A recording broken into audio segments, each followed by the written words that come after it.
पण कसं आहे ना, लोकांचं वाईट होईल असं कधीच काही करू नका. कारण कर्म यायचे तेव्हा येतील, जायचे तेव्हा जातील. कारण ह्या जगात कोणाला एकटं राहायचं नाही आहे, ह्या जगात सगळ्यांना जायचं आहे. मला ना खूप DMs आले बरं का, ताई तू कशी मूव्ह ऑन झाली, तुझे आम्ही व्हिडिओज पाहिले, तू तू खूप प्रॉब्लेममधनं गेली आहे, तू त्या सिच्युएशनमधून गेली, तू कसं फेस केलं सगळ्या गोष्टी, आम्ही त्याच गोष्टीतनं जातोय. फक्त एवढंच आहे की प्रत्येकाची कारणं वेगवेगळी आहे बरं का. तर मला ना असे बरेच DMs आलेले आहेत. तर जी लोकं डिप्रेशनमध्ये असतात ना, त्यांना मी स्वतःहून नाही सांगू शकत की हां तुम्ही मूव्ह ऑन करा, तुम्ही स्वतःचं बघा, त्यातून बाहेर पडा. ह्या ज्या काही गोष्टी आहेत ना, मी त्यांना इमोशनली पण नाही, प्रॅक्टिकली पण नाही मी त्यांच्याशी बोलत. कारण कसं असतं, जो व्यक्ती डिप्रेशनमध्ये जातो ना, हे त्यालाच कळलं पाहिजे की आपण बाहेर पडायचं की नाही बाहेर पडायचं. कारण त्याने त्या गोष्टीला फेस केलेलं असतं.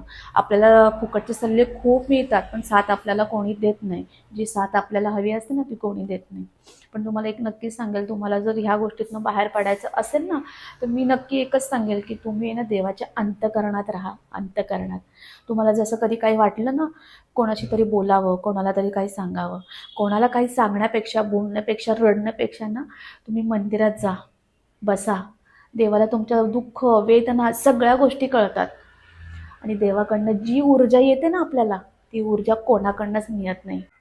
मी जाते स्वामींच्या मंदिरात, जेव्हा जाते मला काही वाटलं ना, की मी बोलते त्यांच्याशी, त्यांच्यासमोर रडते, जे असेल ते, की बाबा मला आता तुमच्याशी बोलायचं आहे, माझ्यासोबत असं असं झालेलं आहे, आज मी खूप सॅड आहे. ह्या सगळ्या गोष्टी मी बोलते. तेव्हा कुठे मी या सगळ्या गोष्टीतनं बाहेर पडले.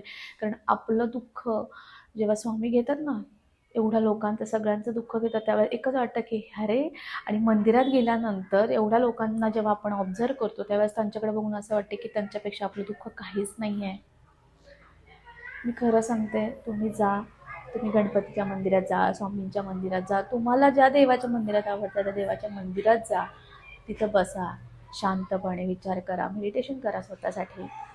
भले आपलं कोणी समोर नसेल मेडिटेशन करायला, तर आपण स्वतः करू शकतो. आपलं काउन्सिलिंग आपण स्वतः करू शकतो. आपल्याला ज्या गोष्टी झाल्या ते रिअलाईज आपण करू शकतो.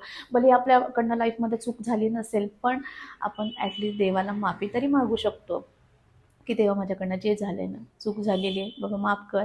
जे पण आहे ते तुम्ही जा, मंदिरात जा, तुम्ही छान बसा, दर्शन घ्या मस्तपैकी. तुम्हाला जे वाटतं त्यांच्याशी गप्पा मारा. बघा तुम्हाला अशी ताकद येते, एक अशी ऊर्जा येते ना तिकडनं, की ती कोणाकडनंच येऊ शकत नाही. आणि त्यातनं आपण स्वतः तयार व्हायला लागतो की नाही, आता मला स्वतःसाठी काहीतरी केलं पाहिजे, या सगळ्या गोष्टीतनं बाहेर पडलं पाहिजे, स्वतःला वेळ दिला पाहिजे. कारण एक एक क्षण आपल्यासाठी खूप महत्त्वाचा असतो आणि तो क्षण घेऊन आपल्याला पुढे जगायचं असतं. कारण आपल्या आयुष्यातला 5 मिनिटाचा जो दिवस असतो ना, जो एक घाईगडबडीत घेतलेला निर्णय, तो जो एक राग, ते जे एक सगळं एक काला म्हणतो ना आपण, मिक्स सगळ्या गोष्टी असतात ना, ते एक 5-10 मिनिटाचा एक असतो. पण त्या 5-10 मिनिटामध्ये ना आपण आपलं आयुष्य गमवून बसतो. हे जेव्हा आपण स्वतःला समजायला लागतो की नाही, आपलं 5 मिनिटाचं आयुष्य अनेक वर्ष आपण जगू शकतो. अनेक वर्ष जाऊ दे, पण थोड्या वर्ष तरी आपण जगू शकतो. पण कसं, जेव्हा आपण स्वतःला समजून घेतो ना, आपल्याला कोणी समजून घेणारा नाही मिळाला तरी चालेल, आपण स्वतःला समजून घेतलं पाहिजे. आणि स्वतःकडच्या चुका काय झाल्या ते रिअलाईज झालं पाहिजे. हा ठीक आहे, ही गोष्ट झाली ना, आपल्याला ही गोष्ट करायची नाही. आपण स्वतःला जेवढं समजून घेऊ ना, तेवढे आपल्या लाईफमधले सगळे प्रॉब्लेम आहे ना, आपण स्वतः सोडवू शकतो. तुम्ही नक्की, तुम्हाला बाहेर पडायचं ना तुमच्या सगळ्या गोष्टीतनं, एकदा मंदिरात जा, बसा, मेडिटेशन करा स्वतःसाठी. कारण देव हा सगळ्यांचा आहे, तो सगळ्यांचा ऐकतो आणि आपल्याला त्यातून बाहेर काढतो. चूकला चूक, बरोबरला बरोबर काय, हे स्वतःहून देव आपल्याला दाखवतो. चांगली लोकं आपल्या आयुष्यात पाठवतो आणि वाईट लोकांना आपल्यापासून लांब करतो. त्यामुळे आपण देवाला दोष नाही देऊ शकत. जेव्हा आपलं चांगलं होतं तेव्हा आपण जातो का देवाकडे? असे बरेचसे लोकं असतात. नाही, आपलं चांगलं हो, वाईट हो, आपले लोकं साथ सोडतील, पण परमेश्वर आपला कधीच साथ नाही सोडणार. पण कसं आहे ना, लोकांचं वाईट होईल असं कधीच काही करू नका.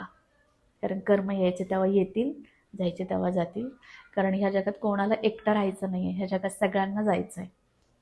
त्यामुळे जर कोणी कोणाला असं वाटत असेल की हा याचं वाईट केल्यानंतर आपल्याला बरं वाटेल, प्रत्येक गोष्ट, प्रत्येक क्षणातली गोष्ट परमेश्वर बघत असतो, की तो कोणी काय करत आहे आणि काय नाही करत आहे. प्रत्येक गोष्टीचा हिशोब त्याच्याकडे असतो. त्यामुळे तुम्ही स्वतःसाठी निश्चिंत राहा. स्वामी म्हणतात, भिवू नको, मी तुझ्या पाठीशी आहे. फक्त तू निश्चिंत राहा, कोणाचा वाईट करू नको. त्याच्या कर्माने, त्याच्या नियतीने त्याला त्याचं फळ मिळेल, असं असतं. त्यामुळे तुम्ही तेच करा नक्की. स्वतःला वेळ द्या, स्वतःसाठी स्वतःसाठी जगण्याचा प्रयत्न करा. इतरांसाठी आत्तापर्यंत जगलात ना, आता स्वतःसाठी जगा. श्री स्वामी समर्थ.